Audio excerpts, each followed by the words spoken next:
Beautiful people, হ্যাঁ আমি চলে এসেছি একটা নতুন ভিডিও। অনেক দিন ধরে আমার ভিডিও আসছে না। হ্যাঁ আমি অনেকটাই অসুস্থ ছিলাম, তো এখন আমি পুরো সুস্থ হয়ে গেছি। তো অনেক দিন ধরে আমি দেখছি বাড়ি আসার পর যে কুল মানে বড়ই শুকোচ্ছে রোদে।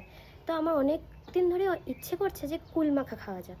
তো চলো মামুনকে বলে দেখি আমাকে কি কুল মাখা করে খাওয়াবে। আমি মামুনকে কিছু বলেছি আর মামুন আমাকে এটা করে খাওয়াবে না, সেটা হতেই পারে না। আর এটা ছিল আমাদের ধনেপাতার বাগান।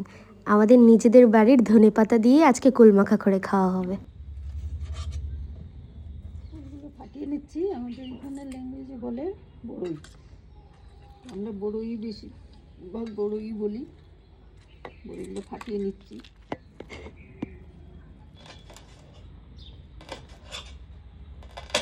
কাঁচা লঙ্কা দিলাম, ধনেপাতা দিলাম, দিলাম স্বাদ মতন চিনি দিলাম, লাল লঙ্কা দিচ্ছি। ফুলগুলো শুকিয়ে গেছে।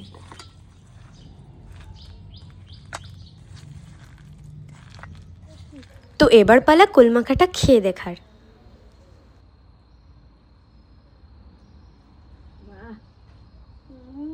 সত্যি কুলমাখাটা খেতে দারুণ হয়েছিল। তো আমার এই ভিডিওটা ভালো লাগলে লাইক শেয়ার কমেন্ট করতে ভুলবে না কিন্তু। Till then by.